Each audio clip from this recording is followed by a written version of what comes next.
વરાછા વિસ્તારમાં આવેલા બ્રિજ નીચેથી સુરત મહાનગરપાલિકા દ્વારા ગેરકાયદેસર દબાણ સામે કાર્યવાહી હાથ ધરવામાં આવી છે। દબાણ હટાવવાની કામગીરી દરમિયાન એક હૃદયસ્પર્શી ઘટના બની, જેણે ત્યાં હાજર અધિકારીઓ અને સ્થાનિક લોકોનું ધ્યાન ખેંચ્યું। મહિલાએ બાળકના કપડાં બચાવવા આજીજી કરતો વિડીયો વાયરલ થયો છે। વરાછા બ્રિજ નીચે ઝૂંપડપટ્ટીમાં રહેતી એક મહિલા પોતાના નાના બાળકના કપડાં લઈ મનપાના કર્મચારી સમક્ષ ભીડની આંખે આજીજી કરવા લાગી હતી। જેસીબી મશીન દ્વારા ઝૂંપડા તોડી પાડવામાં આવી રહ્યા હતા, ત્યારે આ મહિલા પોતાની થોડી સામગ્રી ખાસ કરીને બાળકના કપડાં બચાવી લેવા માટે અધિકારીઓને વિનંતી કરતી જોવા મળી।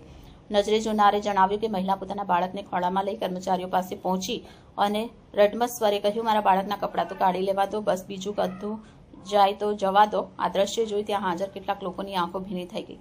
સુરત મહાનગરપાલિકાના વરાછા ઝોનના વિભાગીય અધિકારીએ જણાવ્યું, બ્રિજ નીચે ગેરકાયદેસર રીતે વસેલી ઝૂંપડપટ્ટીઓને કારણે માળખાકીય સુરક્ષા અને સ્વચ્છતાની સમસ્યા ઊભી થઈ હતી। તેમણે કહ્યું, અમે લોકોને અગાઉથી જાણ કરી હતી। કાર્યવાહી દરમિયાન માનવીય પાસાને ધ્યાનમાં રાખી મહિલાને પોતાની આવશ્યક ચીજવસ્તુ કાઢી લેવાની તક આપવામાં આવી હતી। મહાનગરપાલિકાની કાર્યવાહી બાદ સ્થાનિક રાજકીય પક્ષ અને સામાજિક સંગઠન દ્વારા વિસ્થાપિત થયેલ પરિવાર માટે વૈકલ્પિક વ્યવસ્થા કરવાની માંગ ઉઠી છે। જો કે મનપા વહીવટીતંત્રનું કહેવું છે કે શહેરના સૌંદર્યીકરણ અને ટ્રાફિક સમસ્યાના નિવારણ માટે આવી કાર્યવાહી અનિવાર્ય છે અને ભવિષ્યમાં પણ તે ચાલુ રહેશે।